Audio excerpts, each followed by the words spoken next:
how do you see the gangs in Gaza in competition with Hamas? Are these gangs pro-Israel? Yeah, I mean, it's kind of the warlordification of the Gaza Strip. I mean, we discussed it in previous meetings. I don't have the feeling that these are sort of organic forces that have risen up against Hamas. I mean, of course, there are forces that would seek to topple Hamas or to confront Hamas's power and control.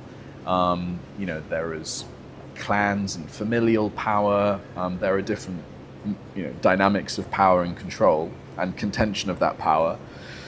But I don't feel that the gangs are something that Israel has just incidentally assisted. I am more conservative in believing that these are forces that Israel has actively pushed in order to weaken and threaten Hamas as much as possible in a very deliberate way. I don't think it's incidental. So when we saw the clip of Netanyahu saying, yeah, of course we gave weapons to one of these groups, and he sort of just mentions it, I don't believe that it's as casual as you could interpret. I think actually it's much more concerted and deliberate.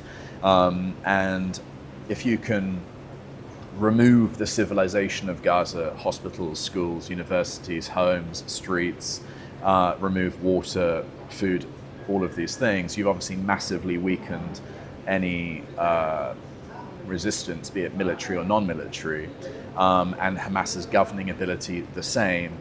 And then if you seed this chaos into the remnants of what remains there of Gaza, it's the ultimate cancerous force that infects what's left, creating paranoia among the what remains of the security forces, and also, of course, has effects on the pricing of goods, what are let in.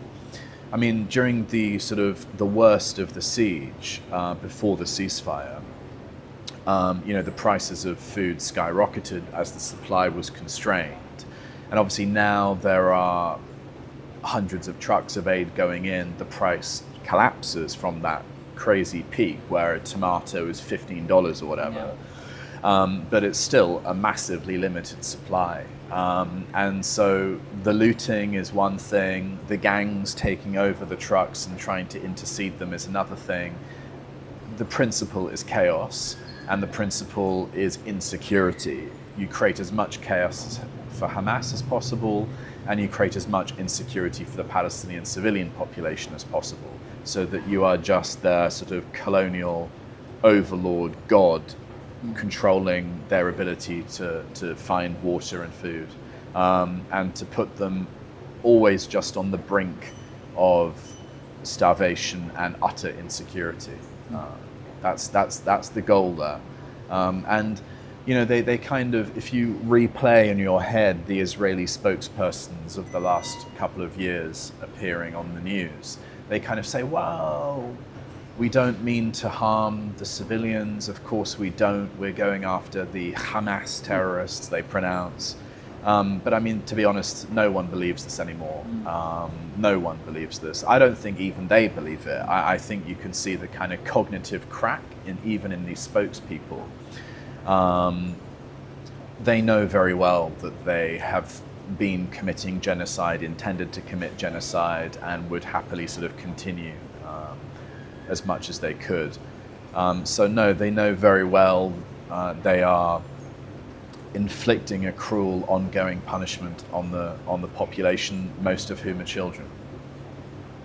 Yeah, the next question is, it is said that food and water prices are being elevated by these gangs, and the donations do not completely reach the Gazans as well, the people who are donating to Gazans. How true is that?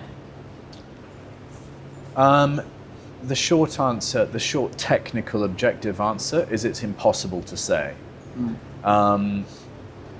Obviously, Israel says that the aid is interceded by Hamas, but even organizations like USAID say there's no evidence of that.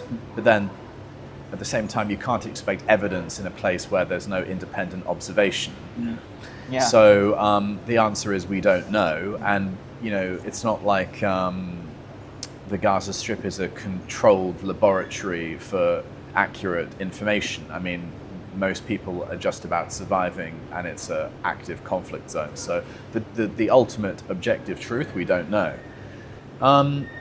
Is some of the aid going to Hamas, militants? I mean, I would be surprised if none of it is. I mean, let's sort of speak in real terms here.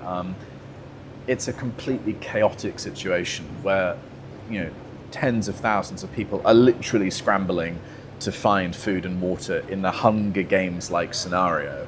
So, I mean, the idea that did some of these people maybe get some food or not, it's academic and abstract, really.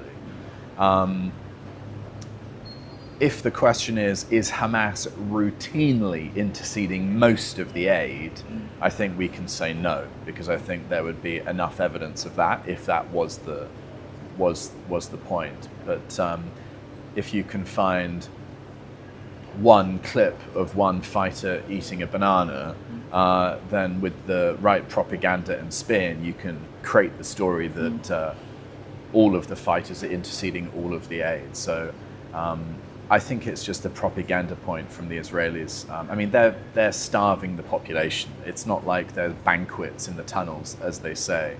I don't believe that.